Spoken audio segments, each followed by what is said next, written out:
Basile Buisson, j'ai 34 ans, je suis officier de la marine marchande et j'ai gagné le concours du virtuel au réel qui va me permettre d'embarquer sur ce bateau, un classe 40 pour la Transat Jacques Vabre. Le NSM, moi dans ma vie c'est une reconversion. À la base j'ai fait de l'informatique et c'est ma passion pour la mer qui m'a attiré vers le NSM. Et du coup j'ai passé 5 ans et demi ici entre Marseille et Le Havre, et ce qui m'a permis de faire mon métier aujourd'hui. Donc une part assez importante de ma vie. Ouais. Du coup pour la Transat Jacques Vabre, le fait d'être marin de commerce professionnel, c'est une grande aide parce que même si j'ai jamais fait de course au large et que c'est ma première ici, connaître un peu comment ça fonctionne sur la mer, avoir pas mal de bases et même de bonnes connaissances, que ce soit en mécanique, en météo, en électronique, tout ça. On va en avoir besoin pendant la transat parce que forcément le bateau, il y a toujours des choses à réparer et ça va être une bonne aide. Je pense que ça a aidé pour la sélection.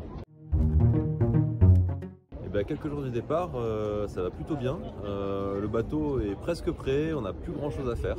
Donc ça devrait aller, même si la météo n'est pas top pour le départ. Après ça sera bien, on va mettre le clignot et glisser vers les endroits où il fait un peu plus chaud qu'ici.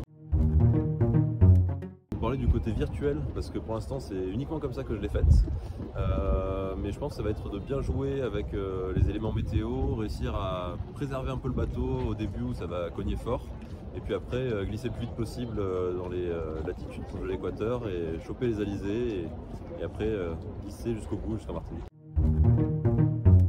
On s'est qualifié en faisant la Rolex Fastnet Race donc avec Iran en conditions course transat, donc tous les deux.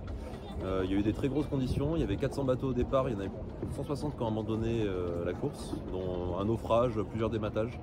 Donc ça a été bien costaud et c'est vraiment ça qui m'a mis en confiance pour la suite. Iran est quelqu'un de très serein et il n'a pas stressé sur cette course, donc je me suis dit que si ça passait, on avait nos chances d'arriver en Martinique. Merci à tous de nous suivre dans cette aventure parce qu'elle est d'autant plus forte qu'elle est partagée avec une grande communauté de marins virtuels avec Virtual Regatta, et forcément aussi avec ma famille, avec ma compagne et mon fils d'1 an et demi qui sont pas encore là mais qui sont là pour le départ et l'arrivée en Martinique.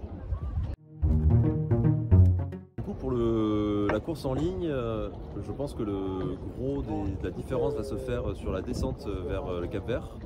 Normalement ça devrait passer au niveau des Canaries, attention au dévent sous le vent des îles, et surtout si vous plongez sur la côte de l'Afrique, attention à partir de Nouadhibou, il faut vraiment décoller vers le Cap Vert, sinon vous allez vous empétoler et là ça va être du retard que vous n'allez pas réussir à rattraper.